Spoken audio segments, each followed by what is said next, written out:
Hello guys, இன்றைக்கி நம்ம வீடியோவில் என்ன பார்க்க போகிறோம் அப்படின்னு பார்த்தீங்கன்னா, செம்ம ஸ்பெஷல் ட்ரிங்க் ஜிகர்தாண்டா எப்படி செய்யலான்னு பார்க்கலாம். வாங்க வீடியோக்குள்ளே போகலாம்.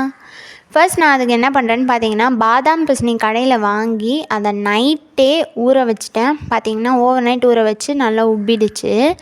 இப்போது இன்னொரு பாத்திரத்தில் தேவையான அளவு சர்க்கரையை போட்டு நம்ம கேரமல் ரெடி பண்ணோம் இல்லையா, வெண்ணிலா ஐஸ்கிரீமுக்கு, அந்த மாதிரி கேரமல் மாதிரி ரெடி பண்ணிட்டேன். ஆனால் ரெடி பண்ணக்குள்ளே என்னென்னா, லாஸ்ட்டில் ஹாட் வாட்டர் நம்ம கொஞ்சம் ஊற்றுறோம், அப்போ தான் அது கட்டி ஆகாது. இப்போ இன்னொரு பாத்திரத்தில் பார்த்திங்கன்னா ஒரு பேக்கெட் பால் ஊற்றி அதை நல்லா சுண்ட காய்ச்சணும். நம்ம இது ஏடு செய்கிறதுக்காக பண்ணுறோம். நல்லா அதை சுண்ட காய்ச்சணும். சுண்ட காய்ச்சினதுக்கப்புறம் பார்த்திங்கன்னா, நம்ம ரெடி பண்ணி வச்சுருந்த கேரமலில் அதில் ஒரு 2 ஸ்கூப் ஊற்றணும். ஊற்றிட்டு நல்லா மிக்ஸ் பண்ணிவிட்டு திருப்பி 2 ஸ்பூன் சுகர் போட்டு நல்லா மிக்ஸ் பண்ணிவிட்டு அதை நம்ம வேறு பாத்திரத்தில் மாற்றிக்கலாம். இப்போ இன்னொரு சின்ன கிண்ணத்தில் சின்ன பேக்கெட் பால் ஊற்றி நான் கொஞ்சமாக ஜிகர்தாண்டா ஐஸ்கிரீம் பண்ணுறேன். அதுக்கு நான் எப்பவும் போல் கார்ன்ஃப்ளவர் 1 ஸ்பூன் சேர்த்துக்கிறேன்.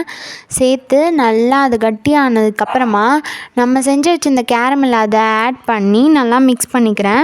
மிக்ஸ் பண்ணதுக்கப்புறமா அடுப்பை ஆஃப் பண்ணிட்டு அதில் 1 ஸ்பூன் சுகர் போட்டு நல்லா மிக்ஸ் பண்ணிவிட்டு மிக்ஸி ஜாரில் போட்டு கிரைண்ட் பண்ணுறதுக்கு எடுத்துக்கிட்டேன். கிரைண்ட் பண்ணதுக்கு முன்னாடி பார்த்திங்கன்னா, நன்னாரி சர்பத் ஒரு ஸ்பூன் ஊற்றி அதை கிரைண்ட் பண்ணிக்க வேண்டியதான். கிரைண்ட் பண்ணதுக்கப்புறமா ஒரு ஜாரில் மாற்றிட்டு அதை நம்ம ஃப்ரிட்ஜில் வைக்க போகிறோம். ஆல்ரெடி பண்ண ஏடையும் இந்த ஐஸ்கிரீமையும் நம்ம ஃப்ரிட்ஜில் வைக்க போகிறோம்.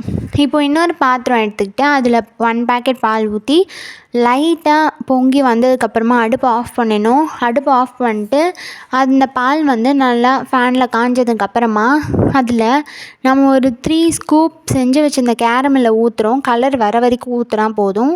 ஊற்றிட்டு தேவையான அளவு சுகர் போட்டு நல்லா மிக்ஸ் பண்ணிக்கிறோம். இப்போது நம்ம சர்வ் பண்ண போகிறோம். இப்போது நான் கிளாஸில் ஃபர்ஸ்ட் என்ன பண்ணுறேன்னு பார்த்தீங்கன்னா, பாதாம் பிசினி ஊற வச்சதை எடுத்து ஒரு 3 ஸ்பூன் போட்டுக்கிறேன். போட்டுட்டு அதில் நன்னாரி சர்பத் ஆட் பண்ணுறேன்.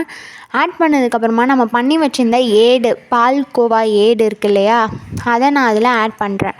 ஆட் பண்ணதுக்கப்புறமா நம்ம மிக்ஸ் பண்ணி வச்சுருந்த பால் அப்புறம் கேரமல் அதை நான் ஆட் பண்ணிவிட்டு மேலே நான் செஞ்சு வச்சுருந்த ஜிகர்தாண்டா ஐஸ்கிரீமை ஒரு 2 ஸ்கூப் வச்சுக்கிட்டு திருப்பியும் அந்த பண்ணி வச்சுருந்த பால்கோவா ஜிகர்தாண்டா ஏடை நான் அது மேலே போட்டுக்கிறேன்.